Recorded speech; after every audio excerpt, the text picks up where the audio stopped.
मक्का हुआ 50 quintal, 100 quintal मौलवी साहब का रसीद लेकर मुफ्ती साहब क्या 5 क्विंटल हो रहा है, 5 क्विंटल दे देंगे। अच्छा ठीक है, सोचते हैं आपको बुला लेते हैं। 50, 1 लाख, 100 क्विंटल की कीमत कितनी है भाई? 2 लाख है ना। और किसान बेचारा खुश हो गया, 2 लाख रुपए इस बार सीजन में हमारी कमाई हो गई। आए घर, उसके बाद ताऊ ने देखा क्या क्या उसने 10 बीघे प्लॉट लगा दिए, 50,000 चला गया उधर। फिर उसके बाद 5-7 बीघे में धान लगाए, 50-60 हजार उधर। और अभी धान का पौधा थोड़ा सा बड़ा हुआ, बाढ़ अभी मुश्किल से सीना के बराबर आया ही था कि अचानक सैलाब इतना तबाहकुन आया कि बाढ़ भी खत्म, धान भी खत्म। 5 क्विंटल नहीं निकालोगे 1 लाख रुपए जाएगा। समझ रहे हैं आप? बिक गया कि नहीं गया 1 लाख रुपए? तो किसान होशियार बनते हैं, सोचते हैं कि नहीं मौलवी लोगों को अगर दे दिया कि मौलवी लोग खा लेंगे, लिहाजा इसको खेत में लगाएंगे। अल्लाह मियां ने कहा ठीक है, तुम्हारा सब कुछ हम उछलवा देते हैं। जब वो लगा करके घर बैठा तो अल्लाह मियां ने कहा ठीक है, अब तुम्हारा सारा काम हम तमाम कर देते हैं। अब वो सर पकड़ के बैठा रो रहा है, अगर उसी वक्त 5 क्विंटल दे देते तो ये हालत नहीं। मुझे आप लोग बताइए, आपके इलाके में कोई ऐसा मदरसा है जहां पर बच्चों को नाश्ता भी दिया जाता हो, दोनों वक्त खाना भी दिया जाता हो, महानामा वजीफा भी दिया जाता हो, आने जाने का किराया भी दिया जाता हो? ये सरजमीन यूपी के हैं, मऊ जिला के। इनसे पूछ लीजिए, यूपी के किसी भी जिले में आप चले जाइए, 1-2 मदरसे नहीं, हर जिले में आपको 20 मदरसे ऐसे मिल जाएंगे जहां पर बच्चों को तमाम सहूलियात फराहम किए जाते हैं। खाना भी, लिबास भी, किराया भी, तेल साबुन भी, सब कुछ आपके यहाँ क्यों नहीं है? 3 गांव मिलाकर एक मदरसा आप चला नहीं सकते।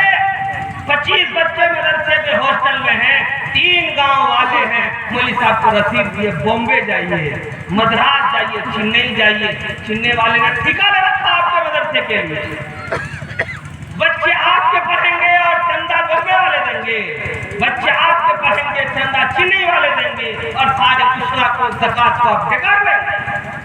20 बच्चे को आप खिला नहीं सकते, 5 स्टाफ को आप तनख्वाह नहीं दे सकते, वो 20 बच्चे को खिलाने के लिए चंदा के लिए आप भेजते हैं बॉम्बे, दिल्ली। शर्म आनी चाहिए यहाँ के मुसलमानों को, डूब कर जाना चाहिए यहाँ के मुसलमानों को, जिन्हें अपने दीन की अच्छाई सिंचाई करने की ताकत नहीं है। इस पर अल्लाह की मार नहीं होगी तो किसकी मार होगी? क्यों? ज़कात को आप नहीं देते, उशरा नहीं निकालते, दीन पर खर्च नहीं करते, इसलिए 100 में से 90 लोगों के चेहरे पर नहूसत होती है, चेहरे पर नूरानियत नहीं है। ये अल्लाह की तरफ से है। बात तल्ख है, बहुत सारे लोगों को मिर्ची लगती है, लेकिन हकीकत दीनदार है। क्या आप प्याज का उसरा निकालते हैं, लहसुन का उसरा निकालते हैं, आलू का उसरा निकालते हैं, सब्जी का उसरा निकालते हैं, आप खेत में सहार बोए जलावन उसरा निकालते हैं, आपके पास बांस है 50-50 पेड़, आप उसरा निकालते हो, धान गेहूं का उसरा निकालते हो, कुछ नहीं, सारे बेकार जाते हो।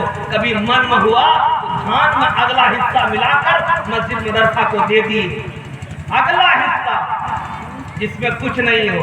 मदरसे वाले लिखे 20 किलो, बोरा भर के ले गए, वहां जाकर के जब साफ करते हैं तो पता चला कि बोरा का 2 हिस्सा खाली है। मरी बकरी अल्लाह के नाम, मरी बकरी अल्लाह के नाम। जब बकरी मरने के काबिल हो जाए तो मदरसा में भेज दो, और जब माल अच्छा हो जाए उसे रख लो, बेकार जाओ। क्यों? इसलिए कि खराब माल अल्लाह के रास्ते में, अच्छा माल अपने पेट में, अपने बच्चों के लिए, اپنے آپ کے لیے، اس لیے کہ اللہ میاں دیکھتا نہیں اندھا ہے، اللہ میاں دیکھتا نہیں بہرا، سنتا نہیں بہرا ہے، اس لیے کہ جو اللہ آپ کو بنایا، آنکھ دی، کان دیا، زبان دی، وہ اللہ اندھا بھی ہو گیا، بہرا بھی ہو گیا، گونگا بھی ہو گیا اور اب اتنا چلا ہو گیا۔ میرے بھائیوں، ابھی بھی وقت ہے صبرو، ابھی بھی وقت ہے صبرو۔ دو بات آپ خلاصہ اس تقریر کا سمجھ لیجئے۔ دو بات کیا؟ پہلی بات یہ ہے کہ اگر آپ اس ملک میں، اس دھرتی پر زندہ دل شہری بن کر رہنا چاہتے ہیں اور ملک میں حصہ داری چاہتے ہیں، چھین کر لینے کا چھمتا پیدا کرنا چاہتے ہیں، تو اپنی نئی نسل کے ہاتھ میں قلم پکڑائیے اور کندھے پر بستہ دیجیے۔ اگر آپ یہ نہیں دیتے ہیں تو غلامی کے لیے پٹا سلوا کر کے رکھیے۔ ایک بات، دوسری بات یہ ہے، اگر آپ تعلیم کو فروغ دینا چاہتے ہیں تو خرچ کرنے کے لیے اپنی مٹھی کو کھول لیجیے، اپنی جیب کو ڈھیلی کر لیجیے۔ اگر آپ تعلیم کو فروغ دینا نہیں چاہتے ہیں تو یاد رکھیے، جس قوم میں تعلیم نہیں ہوتی ہے وہ قوم یوں ہی برباد ہو جاتی ہے۔ اللہ تعالیٰ عمل کی توفیق عطا فرمائے۔ وآخر دعوانا الحمدللہ۔